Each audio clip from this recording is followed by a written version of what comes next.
মানুষকে সুন্দর সেবা দিতে পারে সেই তৌফিক দান করে দাও।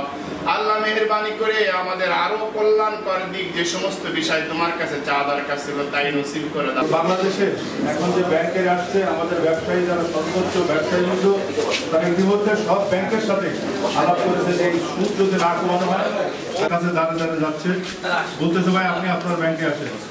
এমন এমন ব্যাংকও আছে যে ব্যাংক আসছে যে আপনার যদি টাকা পয়সার কোনো দরকার হয় তারা কিন্তু ঘরে যে বিষয় আপনাদের নিয়ে গ্রাহকবৃন্দর কাছে আমার অনুরোধ থাকবে, এখানে পরিবেশ পরিস্থিতি খুবই সুন্দর, মোটরসাইকেল রাখার জায়গা আছে। নড়াইল শাখা নতুন ভবনের স্থানান্তর উপলক্ষে এই উদ্বোধনী অনুষ্ঠানে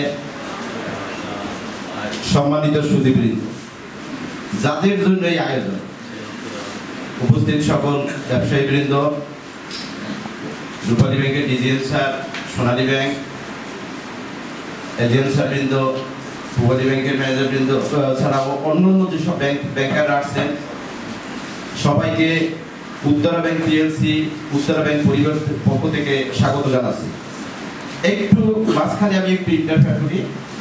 ওই যে স্যার যেটা বলছো সেই কথা বলে যে ব্যাংকাররা আমরা একটা পরিবারের মতো। আপনি যদি নর্মালি আমরা হিসাব করি, যখন এই নড়াইল শহরে শুধু সোনালী, জনতা, অগ্রণী, রূপালী বা এর বাইরে উত্তরা, ভূপালী এরকম 4টা বা 5টা ব্যাংক ছিল, তখন নড়াইলের বিজনেস পরিধি কেমন ছিল, আর এখন যখন ব্যাংকের সংখ্যা বাড়ছে তখন কি বিজনেস পরিধি অনেক বাড়ছে।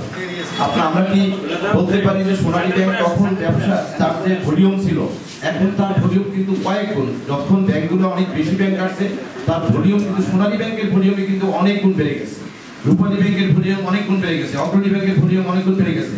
কাজে ব্যাংক কখনো একটা মার্কেটের কম্পিটিটর হতে পারে না। ব্যাংকাররা আসে ব্যাংকিং তার নিজস্ব প্রোডাক্ট নিয়ে, নিজস্ব ইনোভেশন নিয়ে ব্যবসায়ীদের সাপোর্ট দেওয়ার জন্য। তা আমরা সকল ব্যাংকারের পক্ষ থেকে আমি ওই যে আর্থিক সাক্ষরতা বিভিন্ন প্রোগ্রামে যখন আমি যাই, তখন আমার একটাই কথা থাকে যে আমাদের এই প্রোগ্রাম শুধু উত্তরা ব্যাংকের জন্য সীমাবদ্ধ না, এটা টোটাল বাংলাদেশের ব্যাংক ইন্ডাস্ট্রি কিন্তু আমাদের একই প্রোডাক্ট।